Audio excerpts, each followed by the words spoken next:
All right. Bonjour tout le monde. Alors, bienvenue à cette édition de l'Indice tardif de la semaine du 16 au 22 juillet 2026. On parle toujours du marché résidentiel de Montréal. Qu'est-ce qui s'est passé dans la dernière semaine sur le marché immobilier à Montréal? Alors, je suis avec Anthony Berguiot, un de mes associés. Alors, salut Anthony, puis Gaël André, un autre associé chez Endurance Groupe Immobilier par Tardif. Comment ça va, les gars? Ça va super bien, ça va super bien. Toi, comment ça va? Ouais, ça va bien. On est dans le cœur de l'été. Comment vous voyez le marché actuellement? Comment ça bouge de votre côté? Personnellement, moi, de mon côté, ça va quand même assez bien. Je pense que l'été, c'est toujours un marché où est-ce que on recommande pas nécessairement aux vendeurs de vendre, vu que c'est un peu plus calme. S'ils peuvent attendre le retour après les vacances des constructions, c'est toujours avantageux. Mais évidemment, ceux qui ont besoin de vendre, on le met sur le marché. Donc, l'été, c'est toujours le temps où est-ce qu'on prend ça un peu plus relax, mais on travaille avec les acheteurs qui sont actifs. On sait que des fois, on peut tomber sur des bonnes opportunités au cours de l'été. Donc, je dirais que l'été, c'est relax un peu plus, mais on continue de travailler quand même avec les acheteurs. Gros Absolument. marché sous Gros marché sous-estimé quand même l'été. Un tiers des transactions immobilières se font quand même au Québec, à peu près 33%. Je pense que c'est un marché d'opportunistes où il y a beaucoup de personnes qui se mettent en mode veille l'été, les vacances, comme tu l'as dit, Gaël. Mais je pense qu'il y a quand même un certain rush pour certaines familles pour essayer de trouver leur future propriété pour arriver chez eux en septembre, l'esprit tranquille. Donc, marché d'opportunistes, je pense, c'était. Ouais, je pense que c'est le bon mot, Anthony, opportunité. On arrive dans un marché, il y a encore des gens qui n'ont pas eu l'opportunité d'acheter le produit qu'ils cherchaient pendant la saison. Ils sont en mode encore observation, action, mais si le bon produit se présente, ils vont faire le move. Et les budgets n'ont pas été modifiés. C'est des gens, dans la majorité des cas, qui ont des bons budgets, mais ils n'ont juste pas trouvé le produit adapté à leurs besoins. Fait que, ouais, merci Anthony, c'est un bon point. Anthony, tu étais en vacances en Italie, comment ça a été? C'était vraiment bien, mais tu sais, en tant que courtier, t'as jamais trop de vacances. J'ai quand même dépensé un petit 20 heures pour faire des suivis clients, nouvelle inscription, promesse d'achat acceptée, le tout à distance, mais ça s'est bien passé. C'est ça la force de Endurance Groupe Immobilier. On peut toujours compter sur ses chers collaborateurs pour s'entraider, on va dire. Puis en plus, tu as réussi à mettre en marché une propriété, puis faire une vidéo en direct de l'Italie sur cette propriété-là. Si vous ne l'avez pas vu, les gens qui écoutent, ça vaut vraiment la peine. On va mettre le lien dans la description de la vidéo. Euh, Anthony a cette capacité-là d'être très créatif. Alors, bravo pour ça, c'était très cool. J'ai tellement ri quand j'ai vu la vidéo. C'était génial. Alors, bravo pour ça. On se lance tout de suite première chose, c'est qu'on va commencer par parler des statistiques du marché immobilier. Puis dans le deuxième volet, on va parler d'un sujet chaud d'actualité qui est le fameux courtier qui s'est affiché à 1,25 à un taux de rétribution dans les dernières semaines. Ça a fait quand même pas mal de bruit sur les médias sociaux, dans les médias. On va en discuter. Moi, je vais vous donner mon input. Vous pourrez vous lancer là-dessus, mais j'ai hâte de discuter de ce sujet-là parce que on va, on va voir, on va essayer de voir la vraie sous-question, le vrai sujet derrière tout ça. Fait que ça va être intéressant.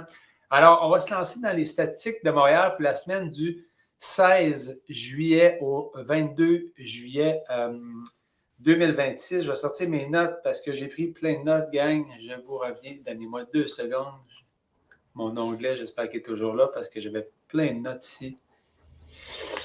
On va commencer par parler du marché du condo, peut-être de généraliser un peu ce qui s'est passé dans le marché jusqu'à maintenant. C'est un marché quand même relativement intéressant. On voit que ça a été quand même relativement stable aussi. Bilan des 7 derniers jours, tous les segments confondus, là, on est à 260 propriétés qui ont été vendues à Montréal, comparativement à 284 l'an passé. Donc, une diminution de 8,5 Je mets tout le temps les choses en perspective. Lorsqu'on parle de marché immobilier, de l'indice du bulletin hebdomadaire, c'est une photo, OK? Puis il y a plein de choses qui viennent influencer.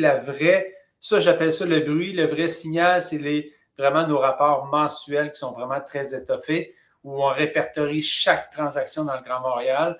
Et le bilan trimestriel qui vraiment donne une ligne directrice, mais aussi où le marché s'en va. Donc, on était à 8,5 comparativement à l'an passé pour la même période.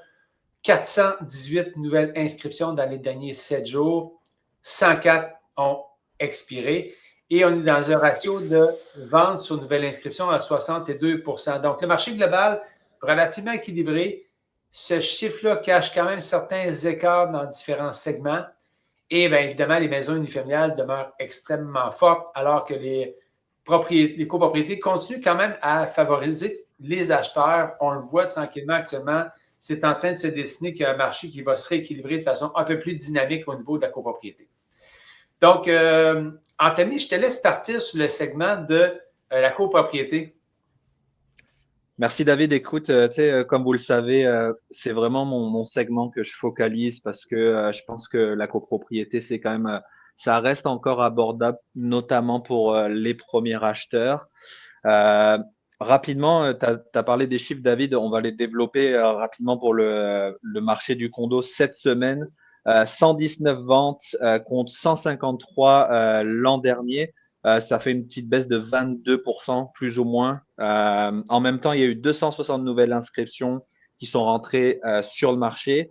Des expirés, donc des ventes, des non vendus, 68 cette semaine contre 57 l'an dernier, une hausse de 19,3%. Il n'y a pas de quoi tirer la sonnette d'alarme non plus, comme tu le disais. Là, c'est vraiment un bulletin hebdomadaire et non pas mensuel ni trimestriel.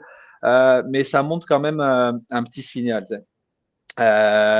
Pour ceux qui ne suivent pas encore, le ratio vente nouvelle inscription, cette semaine, il est à 43,1%. Ça veut dire que sur 100 nouvelles inscriptions, ben, il n'y en a que seulement 43 qui se vendent. Ce que ça veut dire, tous ces chiffres, ben, c'est que ça a tendance plus à être à l'avantage légèrement des acheteurs. Cette semaine, c'est vraiment Rosemont qui a dominé le segment des ventes de condos. Moi, je voulais vraiment vous amener cette semaine sur vraiment les deux opposés qui se sont vendus. On va pas forcément parler du prix vendu, mais plus du prix qui a été inscrit. On va parler du condo 2500 avenue Pierre Dupuis dans Ville-Marie, affiché à 1 728 000 dollars. Tu sais, là, je sais pas si on peut le voir à l'écran. On va attendre Oui, un on l'a peu. ici. Top. Donc voilà, tu sais, quand on regarde ce magnifique condo, tu sais, début des années, fin des années 80, 3000 pieds carrés, deux chambres à coucher, deux garages, you name it, on est, je pense, sur le luxe à l'état pur, piscine intérieure, il y a une véranda, on se croirait euh, chez Al Pacino avec des palmiers, des piscines intérieures, bon, you name it. Frais de condo de 2000 dollars. Donc, tu sais, on s'entend qu'on cible une personne quand même assez fortunée. Si tu te dis qu'il y a un acheteur qui met 20% de mise de fonds, on parle d'environ 328 000 dollars de mise de fonds.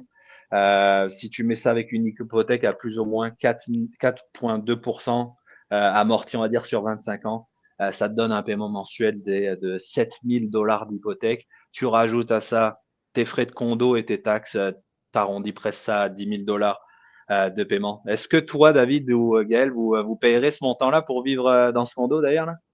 Ouf, ça fait quand même beaucoup. Puis je pense que ce condo-là, c'est près de l'Habitat 67, hein? C'est Ouais. c'est juste en face. Donc, les frais de condo qui sont chers, des grosses mises de fonds qu'il faut pour habiter là-bas. Je pense que je m'alignerais vers une maison pour payer ces prix-là, là, définitivement. Je pense que c'est un marché de commodité. Hein. Les gens vont là pour. Tu rentres là avec tes valises, c'est un peu une vie d'hôtel, c'est une vie de grand luxe. Les gens qui ont des modes de vie occupés, tout ça, ou c'est dans bien des cas, souvent, ce type de propriété-là deviennent de plus en plus des pieds à terre aussi. Les gens très fortunés ont la capacité de le faire. Propriété d'exception. Le délai de vente là-dessus, c'était quoi déjà, Anthony? Et 44 jours, honnêtement, j'ai été très surpris du délai de vente que d'habitude, tu sais, j'ai regardé un petit peu dans l'historique parce que des fois, on a tendance à juste regarder la première fiche vendue et ça monte 40, ça montait 44 jours, mais des fois, tu sais, ça reste un an et demi sur le marché, ce type de produit-là. Mais là, surprenamment, 44 jours. Dans ce secteur, en moyenne, on tourne aux alentours de 84 à 94 jours. Donc, shout out aux courtiers qui ont vendu ce condo parce que ça a vraiment respecté les délais de vente. Moi, mon analyse sur ce genre de choses, comme vous le savez, actuellement au Canada, on est quand même assez bloqué, notamment avec les investisseurs étrangers fortunés. Il y a quand même beaucoup de restrictions par rapport à ça, versus les penthouses new-yorkais qui se vendent un petit peu plus facilement, entre guillemets, parce que c'est ouvert à des marchés internationaux. Euh, ça reste quand même une super belle affaire d'avoir vendu ça en moins d'un mois, honnêtement. Absolument. Absolument. Puis ça, je pense que ça vient toujours au point dans le grand luxe comme ça. Il y a tout le temps, c'est beaucoup moins précis que le marché résidentiel standard au niveau de l'affichage, de la mise en marché, du pricing, de tout ça. Quoique, on a quand même certains indicateurs parce que dans de la copropriété, on travaille beaucoup avec du pied carré. Mais tu sais, des vendeurs qui ont pris une bonne décision, des courtiers qui probablement les ont bien guidés, ça s'est fait dans les délais. Donc, Tropique Nord, une belle transaction. Alors, très intéressant. On va aller dans l'autre extrême. Anthony, on va aller voir le moins cher vendu. Ouais, là on est quand même sur un condo assez sympa. Deuxième portrait, on tombe sur vraiment l'opposé. Condo à Griffintown sur la rue Ottawa, studio de 280 pieds carrés plus ou moins. Là, on est vraiment sur, on rend l'utile à l'agréable. On vit dans les parties communes plus. C'est vraiment des petites surfaces, mais ça s'est vendu quand même assez, on va dire, rapidement, entre guillemets, vendu en 67 jours dans un secteur où le marché est clairement à l'avantage des acheteurs, notamment. Donc, il était affiché à 219 000 $. Celui-ci, moi, personnellement, je connais pas la personne qui l'a acheté, mais je vois vraiment un gars qui l'a acheté pour de l'investissement locatif. Euh, il y en a presque de moins en moins, ça devient de moins en moins rentable de faire ça, d'acheter un condo pour le mettre en location parce que le cash flow avec toutes les nouvelles lois qui sont notamment en œuvre en ce moment, loi 16, loi 141, les frais de condo qui font que augmenter, ben, les investisseurs sont de plus en plus frileux et sont vraiment à la recherche de la bonne affaire en termes de prix. Euh, Est-ce que vous partagez pas mal ce même point de vue avec moi, les gars? Honnêtement, ouais. À 199 000, là, c'est probablement un prix qui doit faire du sens parce que ces studios-là, c'est très, très, très rarement des propriétaires occupants, là. C'est que pour des étudiants qui vont là pour étudier et qui vont juste là pour dormir. Puis, comme tu le dis, là, avec la hausse des frais de conduite, ça devient de plus en plus difficile. C'est l'une des raisons, autres que le fait que les investisseurs étrangers ne peuvent pas acheter ici au Québec, euh, que le prix des condos au centre-ville ont beaucoup stagné dans les dernières années parce que les investisseurs et tout, ben, ça devient de moins en moins rentable avec la hausse des frais de condo. Donc, les prix stagnent, voire même des gens qui vendent à perte, là. Puis c'est ça. Ce type de bien-là, c'est drôle parce qu'il avait été porté à mon attention. Je crois que c'était une reprise de finances. Dans les faits, ça va un peu en ligne. C'est que les gens, dans les faits, il y a beaucoup de gens qui sont enlignés dans des investissements locatifs, puis finalement ne font pas leurs frais, puis ont même certains soucis à arrondir les fins de mois avec ce genre d'investissement-là. Puis surtout je ne sais pas si vous avez remarqué, mais dans le milieu locatif, on l'a vu dans les médias, dans une drôle de crise du logement, pas de crise de logement dans le sens qu'il n'y a pas assez de logements, c'est qu'il n'y a pas assez de logements abordables, mais les logements trop chers ou les styles de studio comme ça qui se louaient à l'époque, là, on louait ça, je ne sais pas, 2002, 2003. Maintenant, on peine à les louer à des prix, fait que les gens les louent à perte, puis la fameuse promesse que les condos, c'était un peu comme à Toronto, hein? Les gens investissaient, ils achetaient, le rendement était quasiment garanti, mais maintenant, on se retrouve dans des situations beaucoup plus complexes par rapport à tout ça. Fait que vraiment, c'est un marché. Puis non seulement ça, c'est que les constructeurs, là, on est dans du 285 pieds carrés. C'est extrêmement petit comme espace de vie. Puis c'est drôle, il y a un de mes clients à qui j'ai vendu récemment une unité de cette taille-là pour y vivre. Et quand je suis rentré, j'ai dit, OK, tu es sûr que tu veux vivre dans ça, là? Puis, il a aménagé ça de façon très minimaliste. C'est son style de vie. mais c'était minuscule comme espace. Puis je l'ai recontacté récemment. Puis comment ça se passe? Puis il est super heureux là-dedans. Fait que ça dépend toujours de ton style de vie, de comment tu vis dans ton espace et tout ça. Mais pour revenir au point, c'est des unités que je serais beaucoup plus frileux en tant qu'acheteur actuellement à acheter dans le marché actuel. 280 pieds carrés, c'est un grand espace pour les Parisiens, par exemple. Ah oui, hein? Ah oui! Intéressant. Petite blague à part. Tu sais, en parlant un petit peu de chiffres, puis si on rejoint le point de vue investisseur, par exemple, si demain tu voulais acheter ce condo-là en mettant un petit 20% de mise de fonds, ce qui représente à peu près 40 000 $, tu as ton hypothèque à 160 000, ton paiement mensuel, ça tourne aux alentours de 855 $, plus les frais de condo, plus les taxes. Si tu le loues, on va dire la moyenne, on va dire, du secteur pour ce type de produit-là, il tourne aux alentours de 1400 $. Tu t'y retrouves quasiment pas. Tu es vraiment sur la ligne, quoi. Tu as du mal à faire de l'argent.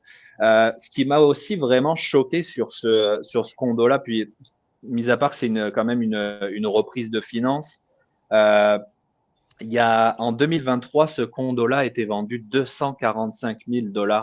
Donc, il y a vraiment une baisse quand même assez significative au cours des 3 dernières années. Est-ce que ça veut dire, tu sais, j'ai beaucoup d'acheteurs à moi qui sont frileux maintenant d'acheter des condos. On me parle des marchés de Toronto, de Vancouver où on en est vraiment à la baisse.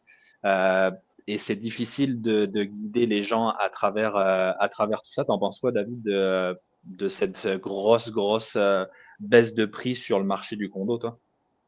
Mais moi, j'ai aucune surprise par rapport à ça. Et je suis vraiment pas surpris, surtout dans un secteur qui s'est densifié tellement rapidement. C'est des unités, tu sais, puis il ne faut pas oublier lorsqu'on achète, et les gens oublient souvent ça, on achète du brut, on achète de la superficie brute. Donc, cette personne-là, je ne sais pas si à l'époque, il a acheté sur plan ou alors que c'était neuf, ça serait plausible, c'était 2022, payer 245 000. Là, on revend du net dans un marché qui s'est compressé. C'est tout le temps la préoccupation pour moi, tu sais, de savoir, j'achète du brut, le pied carré a l'air sexy lorsqu'on achète, là, on revend du net. Est-ce que le marché elle a suivi la tendance haussière? Est-ce qu'il nous permet de ressortir notre épingle du jeu?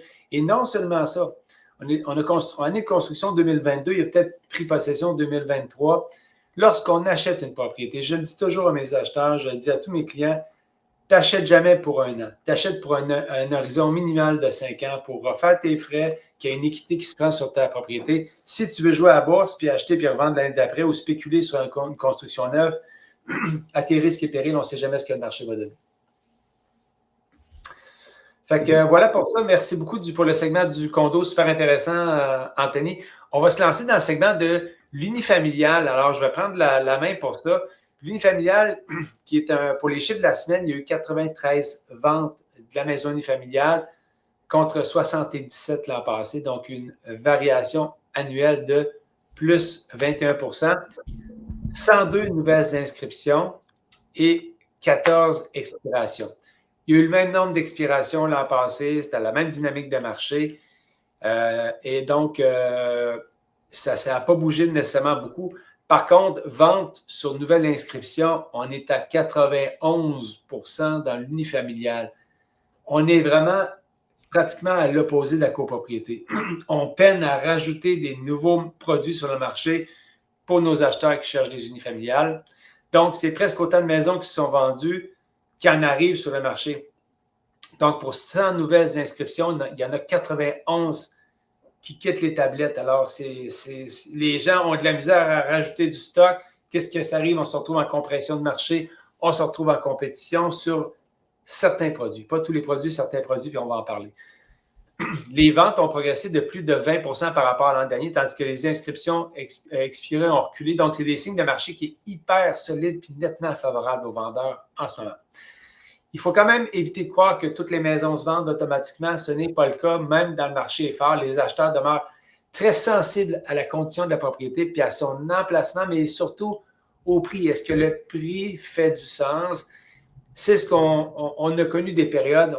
on va arrêter d'en parler à un moment donné, là, dans la pandémie, où les mathématiques ne faisaient plus de sens. On est revenu cette année dans un marché où les mathématiques doivent faire du sens, les comparables doivent se tenir. Et alors, tout est une question de bien frapper le marché dès son entrée sur le marché.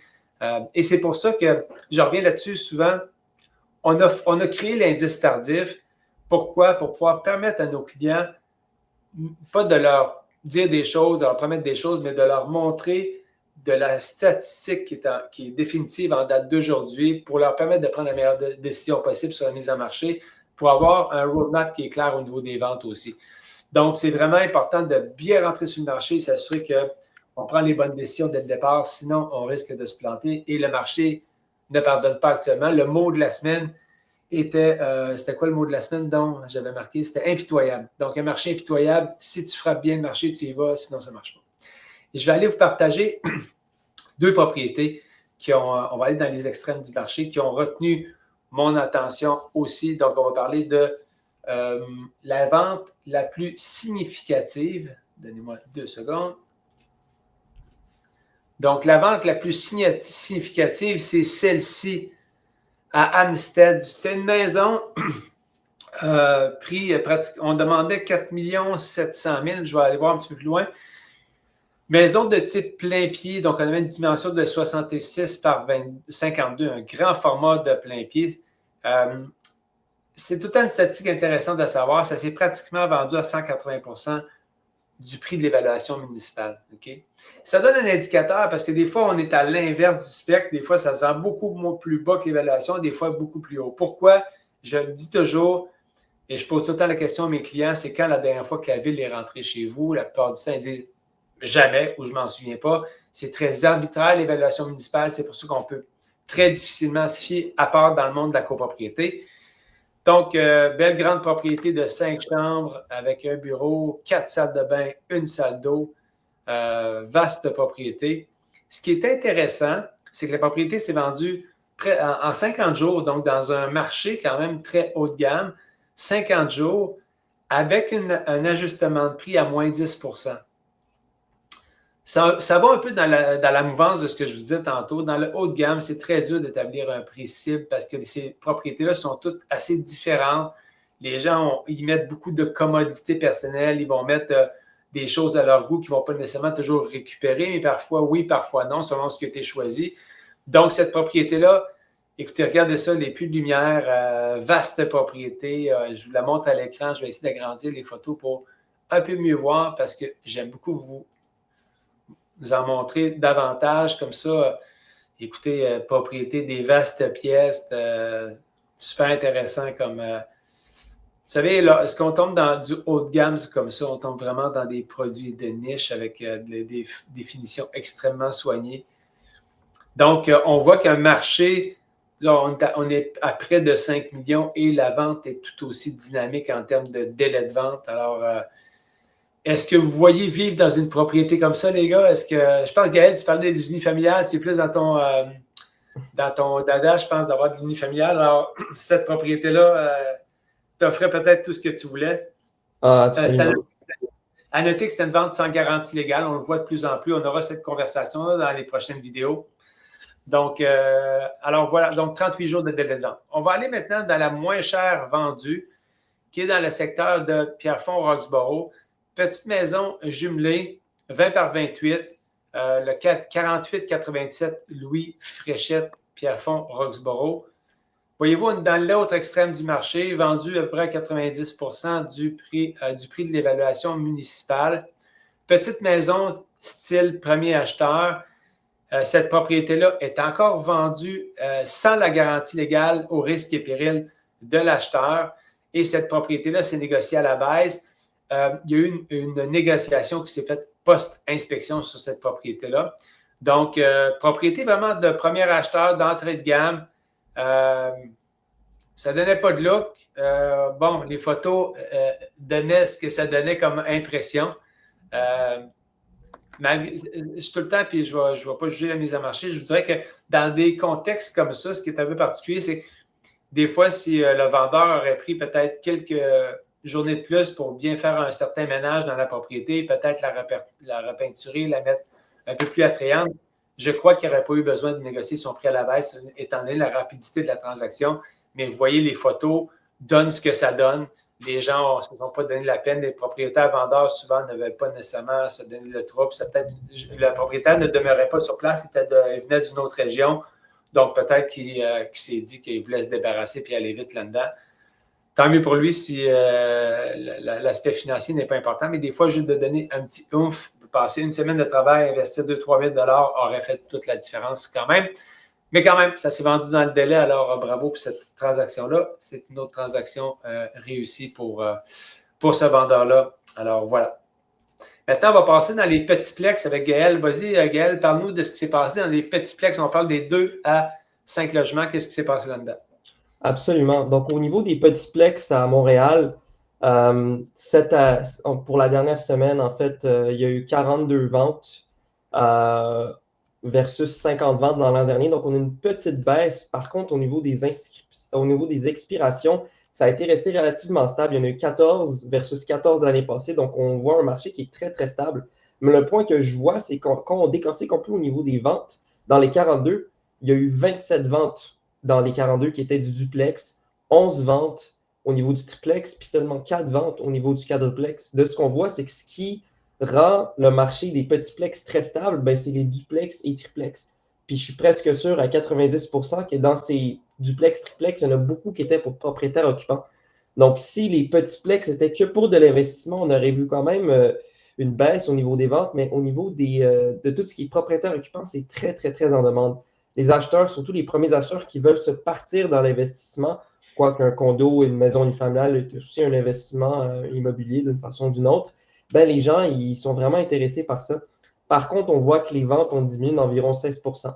Mais ça reste quand même très, très stable. Je peux parler aussi là, au niveau des ventes les moins chères et la plus chère. Je peux regarder les triplex. Je peux vous parler du moins cher en ce moment sur la rue Mistral. Si tu peux le sentir, David? Oui, je vous le partage maintenant.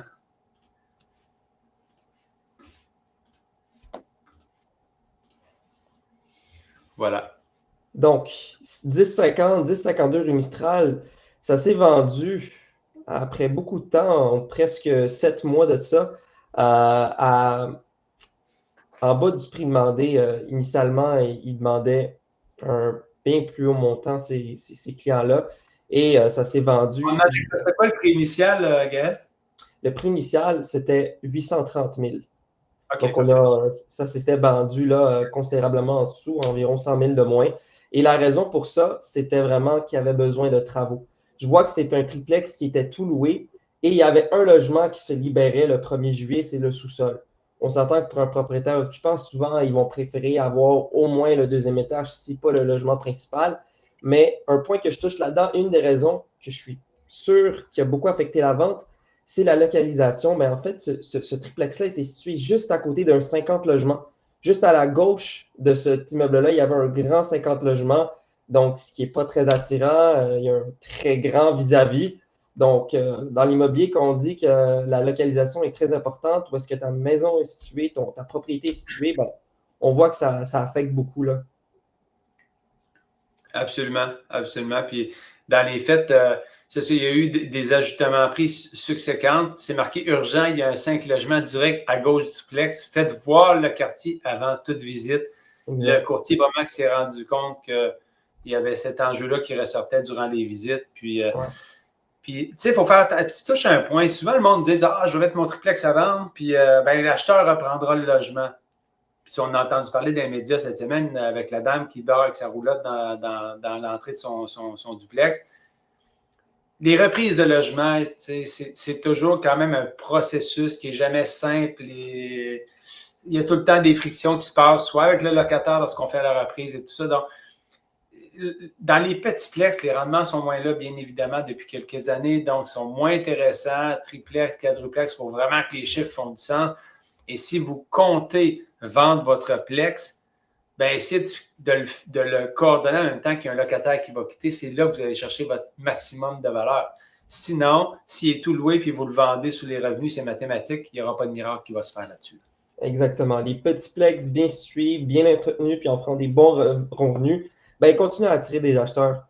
Mais ceux qui sont tout loués avec des loyers très bas puis qui nécessitent des travaux comme celui-ci, ben, c'est là où est-ce que ça prend plus de temps à se vendre. On parle de 211 jours, alors que le délai moyen de vente dans ce même secteur-là, cette année, dans Villeray, c'est 43 jours. Là, on parle d'un grand dépassant du délai moyen de vente. Ben, on voit que c'est là que ça fait mal. Mais par contre, dans les grandes lignes, là, c'est un marché relativement stable parce que quand on regarde le ratio de nouvelles ventes versus des nouvelles propriétés qui sortent, on est à 74%. Donc, pour 100 nouveaux petits plex inscrits, on a 74 qui se vendent. Donc, c'est un marché qui est quand même relativement stable.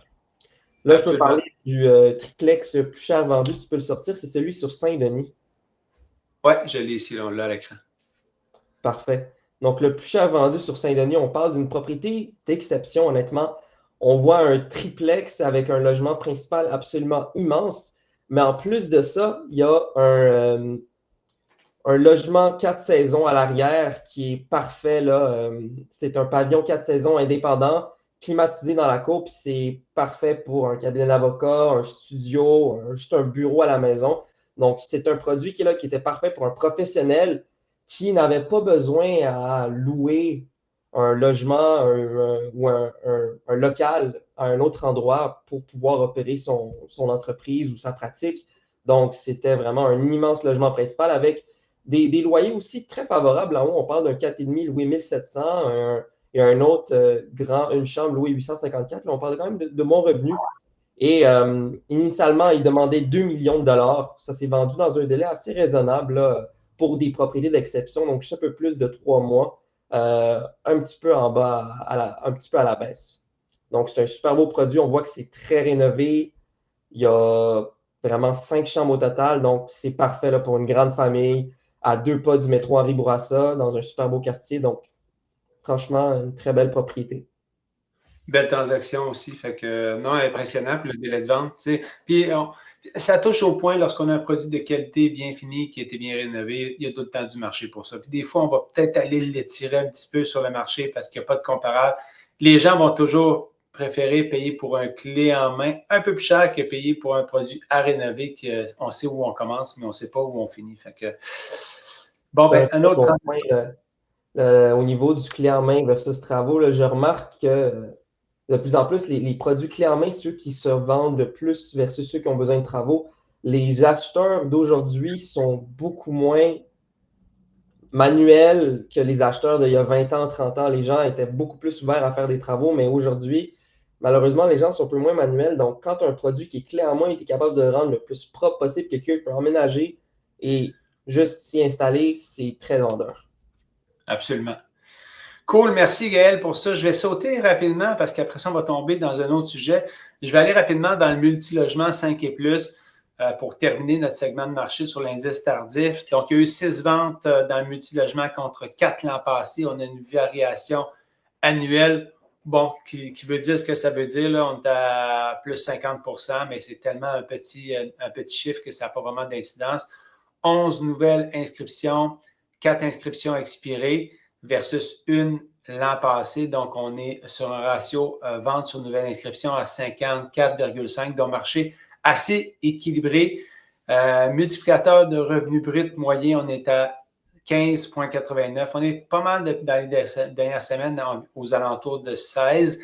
Et un prix moyen par porte aussi qui est assez stabilisé depuis une couple de semaines à 230 000 $. Il faut faire attention, hein, c'est pas très nuancé. Là, ça dépend du nombre d'unités dans l'immeuble et tout ça. Mais bref, ça donne une petite direction de lecture du marché. Multilogement, écoute, comme on a dit, 54,5, ce qui le place dans un marché qui est à l'équilibre. Le nombre de ventes a augmenté, mais ça démontre, comme j'ai dit, c'est tellement petit comme échantillon. Le MRB, c'est stable. Le prix par porte, c'est stable. Les investisseurs continuent d'acheter, mais ils demeurent assez exigeants quand même. Les gens veulent un certain rendement. Le coût de financement est revenu un peu plus à la norme. C'est drôle parce que j'écoutais hier, il y a eu un article dans Le Devoir où les gens disaient que pour eux autres, ça faisait plus de sens. Ils avaient acheté dans les années 2000 où les intérêts étaient très bas, début des années 2020, excusez. Je pense qu'ils avaient signé une hypothèque à 1,9, ils ont renouvelé à 4, quelque chose pour un 6 logements, je pense, acheté dans le Vieux-Montréal. Et là, ils ne couvrent plus leurs frais. C'est des difficultés un peu plus complexes pour eux autres. N'allez pas penser lorsque vous achetez que les taux d'intérêt, c'est éternel. Les gens pensent que lorsqu'on a un taux d'intérêt, il va rester même pendant 5 ans. Ça monte, ça baisse. Alors, donnez-vous une marge de manœuvre. Peut-être figurer un 2 de plus, assurez que la marge de manœuvre est là dans votre calcul des choses. Comme ça va vous permettre d'avoir un peu plus de tranquillité d'esprit lorsque le renouvellement arrive parce que ça peut faire très mal, évidemment. Le secteur le plus actif dans le multi, ça a été Mercier, qui est arrivé en tête avec 2 ventes. La vente la plus élevée, c'est un immeuble qui s'est vendu tout près de 12 millions après 134 jours sur le marché, donc 42,75, 42,95 Hochelaga. Et la vente la moins chère est un immeuble à Montréal-Nord qui s'est vendu tout près de 1 million dans les fêtes, puis en 55 jours sur le marché. Je ne l'ai pas présenté à l'écran parce qu'on va essayer de sauter dans notre autre sujet, mais bref, le multilogement reste quand même assez équilibré. Ça se passe relativement bien, mais les acheteurs sont beaucoup plus sensibles au prix et au ratio de ce temps-ci. Donc, vigilance et de mise lorsqu'on fait la mise en marché d'une propriété. Donc, comme je le dis tout le temps, il n'existe pas juste un marché à Montréal, c'est plusieurs marchés différents. Dans les faits, tous les arrondissements ont leur propre marché immobilier. C'est pour ça que l'indice tardif a été fait. C'est pour vraiment y aller très granulaire et expliquer aux gens le contexte de marché, du marché local dans lequel les gens se trouvent, évidemment. On va avoir la version mensuelle qui va ressortir dans les premiers jours du mois d'août où on va réviser tout ce qui s'est passé au mois de juillet dans le Grand Montréal. Ça va être pas mal intéressant de suivre ça et de comparer avec notre indice tardif du mois de juillet. Puis, dans les faits, la bonne question, c'est dans quel segment, dans quel secteur, de quel prix, puis quelle décision tu veux prendre par rapport à l'immobilier, parce qu'on se demande tout le temps, est-ce que le marché monte ou descend? Mais ce n'est pas ça la vraie question. C'est dans quel secteur, c'est quoi la gamme de prix, puis c'est quoi la décision qui va suivre après ça selon le projet immobilier que tu peux avoir. Fait que c'était l'indice tardif pour maintenant. Est-ce que vous avez des choses à rajouter pour les statistiques? Sinon, on va sauter dans le vif du sujet qui est le courtier. Je ne me souviens pas de son prénom. Samuel Dubé. Samuel qui? Dubé? Non. Je vais aller voir. Bref, il y a Samuel Bérubé. Samuel Bérubé. Samuel Bérubé, dans le fond, un courtier qui était un courtier Remax il y a quelques semaines, avait lancé une publicité de son propre chef en ligne, je pense sur Facebook, en disant qu'il vendait à partir de 1,25 %. Donc, ça a fait des vagues avec son agence immobilière. Il a été remercié et maintenant, il s'est lancé indépendant avec en tête de conquérir un nouveau modèle d'affaires qui est le modèle d'assister des clients à vendre leur propriété à partir de 1,25 %. Il y a d'autres courtiers qui se sont lancés aussi dans la mêlée. On a René Lermite qui s'est lancé avec le programme HIP aussi à 5 000 pour, j'imagine que c'est à partir de 5 000 pour vendre une propriété. Donc, est-ce que c'est le vrai débat, la fameuse commission? Est-ce que c'est parce que les gens en parlent beaucoup et le consommateur en parle beaucoup et c'est normal. Ce sont des chiffres qui frappent l'imaginaire des fois lorsqu'on s'attend, si on est de surface et on veut y aller très simpliste par rapport aux honoraires de courtage immobilier. Mais je vais commencer par m'intéresser le 1,25, moi, je ne sais pas si vous savez, moi, j'ai commencé ma carrière chez Proprio Direct. J'ai commencé avec Maxime en 2006, j'étais chez Proprio Direct. Je suis allé chez Proprio Direct parce qu'il y a un courtier avec qui je travaillais qui m'a introduit au modèle d'affaires et ça a cliqué dans ma tête. Je me suis dit, hey, tout à coup, que si je vais chez Proprio Direct, j'en viens à avoir un avantage compétitif sur mes compétiteurs parce que j'ai un modèle d'affaires qui charge moins cher ou qui offre plus de latitude à mes clients. Ceci étant dit, je dois dire une chose, j'ai commencé chez Proprio Direct et c'est la meilleure formation d'intégration que j'ai eue comme courtier immobilier. J'ai vraiment aimé. T'étais-tu toi, Gaël, chez Proprio Direct? Non, moi, j'étais sur la page. OK. Quand j'ai commencé, on a eu une super formation. C'était Robert Baudouin, que je salue, Pascal Gauvart donnait une formation. Pour quelqu'un qui ne connaissait pas l'immobilier, c'était quand même super cool comme formation. Et puis, dans les faits, c'était le modèle d'affaires, donc à partir de 2 %. Puis, est-ce que ça m'a permis au départ d'étendre mes ailes et d'aller chercher des mandats? Probablement. Parce que c'était comme le pied pour mettre dans la porte, dire aux gens, oui, mais vous pourriez quand même vendre par vous-même, ou vous pourriez de votre côté, tenter votre chance tout en étant accompagné par un courtier, ce qui n'est pas un vilain modèle d'affaires dans les faits. Pour me rendre compte, après plusieurs années, que mes clients ne recherchaient pas ce modèle d'affaires-là, dans les faits, il n'y en avait rien à cirer. Eux autres, ce qu'ils voulaient, c'est un courtier, vend ma maison et je ne vais pas l'afficher, je ne veux rien savoir de m'occuper de ça. Fait que finalement, pour me rendre compte que dans mon modèle d'affaires, ce modèle d'affaires-là était rendu obsolète. Fait que c'est pour ça que par la suite, on est passé chez Royal Lepage. Puis, la question que je me suis posée lorsque j'ai vu Samuel, je me suis dit, mais quel est le parcours de Samuel? Pour me rendre compte que, et là, entendez-moi bien, je ne veux pas casser du sucre sur le dos de Samuel, je me questionne juste sur qu'est-ce qui t'amène à faire ça? Est-ce que c'est des raisons, des lettres de noblesse que tu veux faire redorer le courtage immobilier ou tes intentions sont, écoute, il faut que je survive, il faut que je fasse des mandats.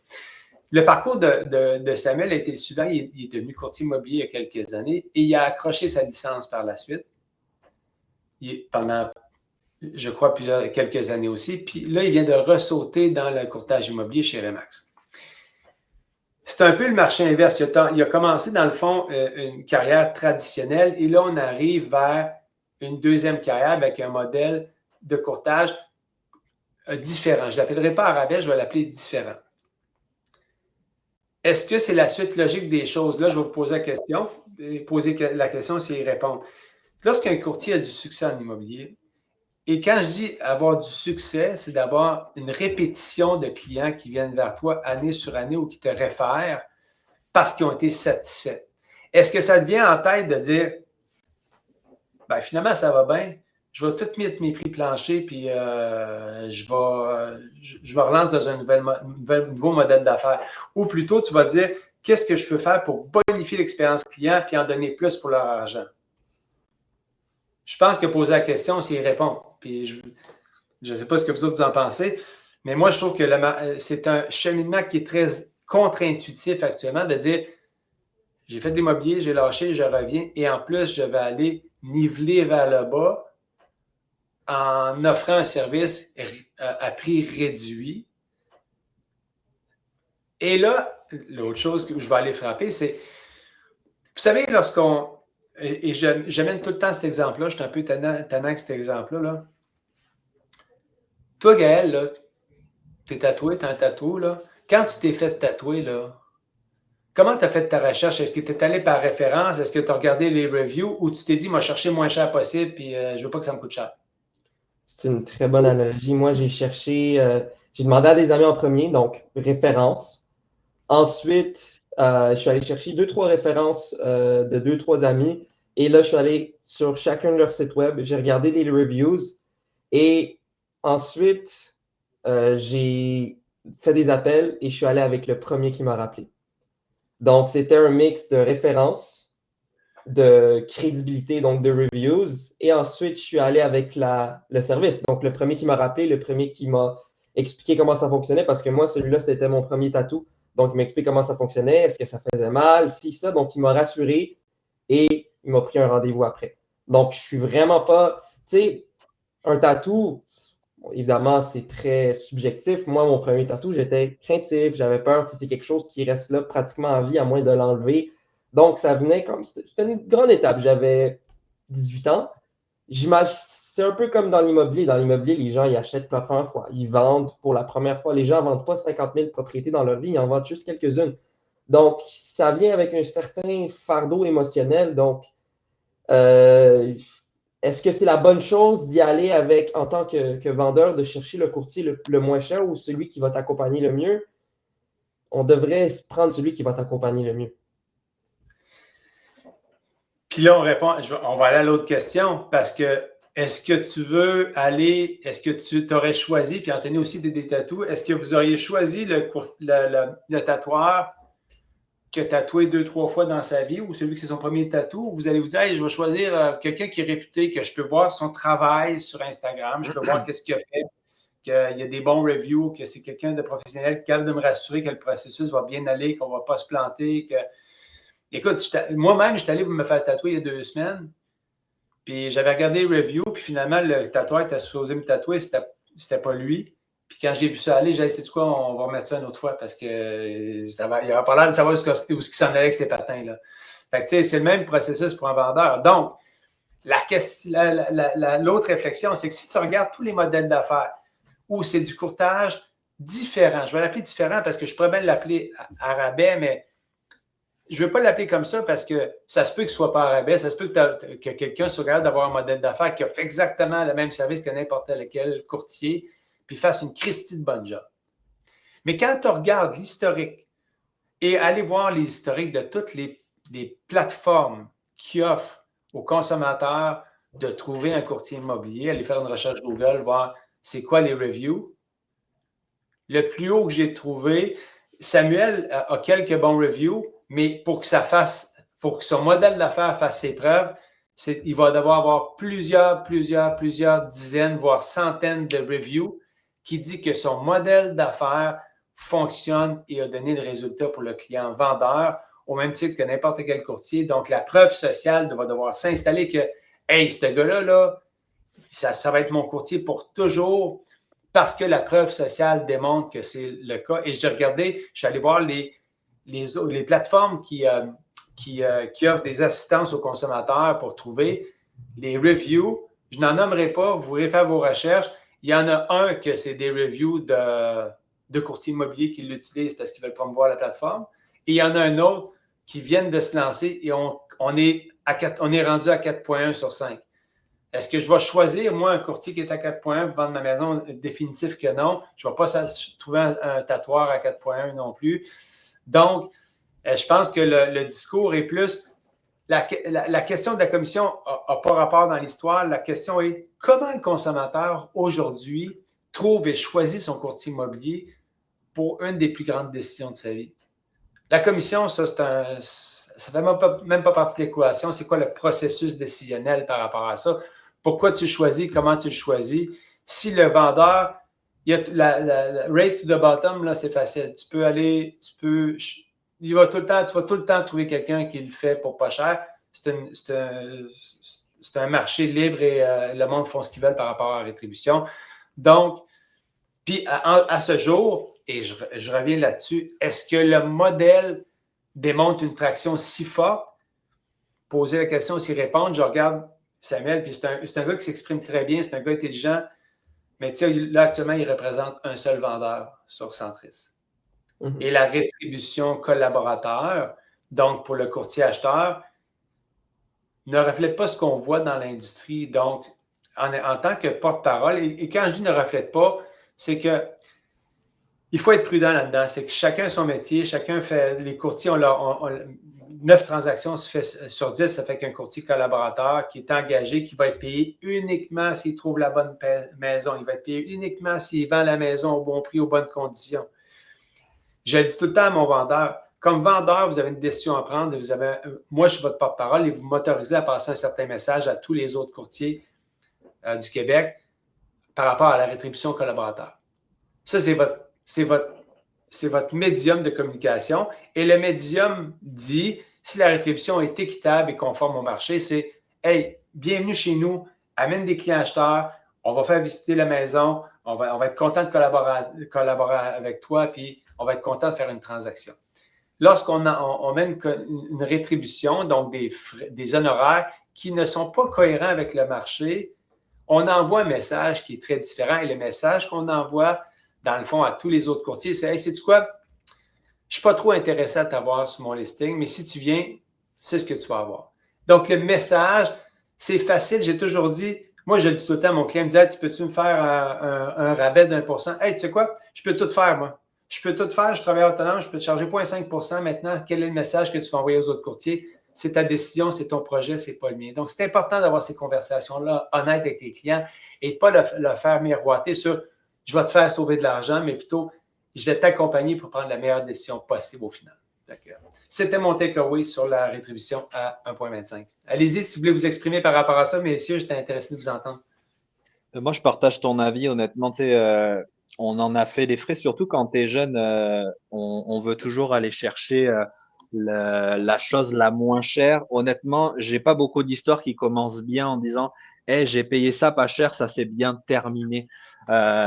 Honnêtement, j'en vois pas beaucoup.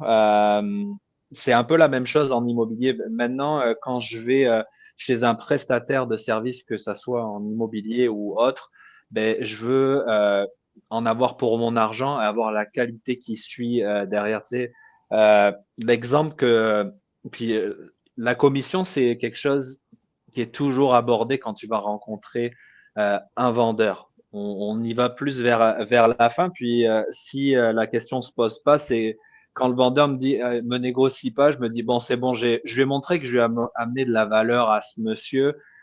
Il me fait confiance, puis mon prix entre guillemets est justifié par rapport à mes services. Moi, quand je vais chez un garagiste, ben, je vais pas aller chercher le gars le moins cher. Je veux que ma voiture elle fonctionne bien sur la route.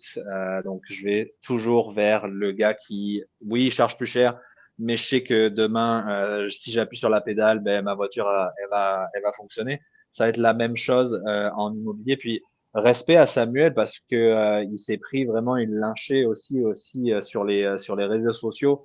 Bravo à lui parce que mine de rien, comme tu le disais, on fait ce qu'on veut en tant que courtier immobilier, mais comme tu disais, ça n'envoie pas forcément un beau message aux courtiers des acheteurs. J'aimerais surtout, moi, la question que je me posais quand c'est sorti là, mis à part le prix qu'il charge à ses clients, c'est combien, combien tu dépenses dans ton marketing et combien il va te rester à la fin. Il faut penser aussi à ça à la fin de la journée. Je me demande qu'est-ce qu'il apporte en plus à ses clients et c'est quoi les résultats escomptés à la fin parce que c'est aussi ça le plus important. On est on est une profession qui malheureusement se fait payer au résultat.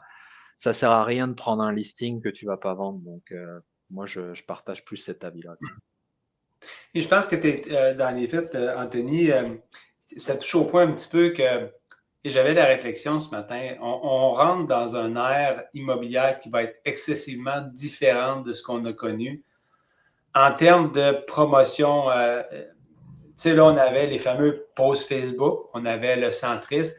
Est-ce que ça va être suffisant dans les prochaines années pour que cette visibilité-là se multiplie? Puis je pense que tu l'as très bien compris. Les vidéos que tu fais de mise en marché de tes propriétés font leur bout de chemin dans l'algorithme et est beaucoup plus percutant ou va rejoindre un beaucoup plus grand nombre de clients potentiels, actifs ou passifs pour promouvoir une propriété, mais ces coûts de vidéos-là sont extrêmes. Là. Les mises en marché, avant, on était sur une mise en marché globale, mettons, entre 2000 et 2500. Ça fait passer peut-être à 3000, 3500 les frais de mise en marché si on calcule, si on normalise ça sur une année complète, les frais de permis et tout ça. Donc, est-ce que tu peux te permettre à ces honoraires-là d'offrir le même service et la même visibilité? Puis c'est drôle parce que il y a un client qui m'a écrit vendre sa propriété hier, puis je leur pose tout le temps, c'est question de tes attentes. Les attentes n'ont pas été par écrit, ça a été, je veux la commission la moins chère. C'était comme, je veux le maximum de visibilité possible, puis aller chercher les meilleurs acheteurs possibles. Quand tu as ça, et quand tu le fais bien les choses et tu orchestres, un courtier d'expérience orchestre bien une mise en marché, et ça, c'est un travail d'équipe. Hein, le vendeur il va écouter son courtier, il va regarder les conseils, il va regarder le marché, il va dire parfait, j'accepte de positionner ma propriété à X sur le marché et le courtier prend le relais puis fait le plan marketing. C'est là qu'il y a le plus grand succès. Les vendeurs qui veulent faire du micromanagement sur le prix, oui, mais moi, je pense que ça vaut tant parce que le voisin a inscrit à temps et a fait tant. C'est là qu'on n'a pas de succès. Mais lorsque c'est un travail d'équipe exceptionnel, le fameux 1% que tu penses que tu aurais gagné sur une rétribution moins chère, tu vas le regagner très facilement sur ta négociation à la hausse. Donc, il faut être prudent sur le shiny object en disant « Hey, il me charge 1% de moins. » C'est pas vrai que ça va te donner les mêmes résultats qu'une mise en marché bien orchestrée aussi. Exactement. D'autres choses à ajouter là-dessus sur ce fameux sujet-là? Puis encore là, tu l'as mentionné, merci Anthony. Chapeau pour Samuel qui a osé se lancer, que ça a été, écoute, ça a été très bon, très mauvais. Je pense qu'il y a eu vraiment l'appui du public là-dedans parce que Il y a des gens qui sont, avec raison, qui sont sensibles lorsqu'on n'est pas les deux mains dans le moteur, des fois qu'on ne comprend pas. Puis souvent, là, on fait le raccourci facile. Mettons une propriété à 500 000, on va dire c'est 25 000 pour vendre une propriété, ça n'a pas de bon sens ce salaire-là, mais il faut comprendre que la rétribution est partagée. C'est tous les gens sont tous travailleurs autonomes. Il y a des choses qui viennent avec ça. Fait que faisons attention de ne pas trop simplifier la réflexion de commission. Mais en tout cas, bref, fait que bravo à Samuel pour avoir osé le faire. Maintenant, l'avenir le dira. S'il se retrouve avec des centaines d'avis 5 étoiles dans quelques mois ou dans quelques années, je pourrais dire Paris gagné. Maintenant, comme je l'ai dit, au niveau d'un timing de carrière, lorsque tu ne fais que diminuer tes honoraires et ne pas ajouter tes services à la hausse, c'est plutôt une course vers le bas fond que plutôt une ascension vers un modèle d'affaires qui pourrait devenir viable ou peut-être qui pourrait amener principalement des références ou de la nouvelle clientèle. Mais c'est mon appréciation de ça. Quelque chose à ajouter, les boys? C'est assez complètement, vous avez vraiment tout dit sur le point. Là. Il faut vraiment choisir le côté par la valeur et il faut se poser les questions. Tu sais, on se pose des questions quand, si, exemple, on va chez un garagiste puis l'autre, il charge beaucoup moins cher, bien, c'est sûr que tu vas te poser la même question. Pourquoi est-ce qu'il charge vraiment pas cher? Et l'autre, je sais qu'il fait un bon travail, il y a des reviews, etc. Pourquoi est-ce qu'on n'aurait pas la même logique pour notre propre maison à nous? Absolument. De le vendre. Merci d'avoir été là, les gars. Toujours cool de se parler. On se retrouve tout le monde la semaine prochaine pour l'indice tardif. On va être rendu quelle date la semaine prochaine, d'ailleurs? Là? On est-tu rendu à notre indice mensuel la semaine prochaine? Oui, on va tomber sur je pense, notre indice mensuel la semaine prochaine. Non, il nous en reste un, puis après ça, on tombe sur le résumé mensuel.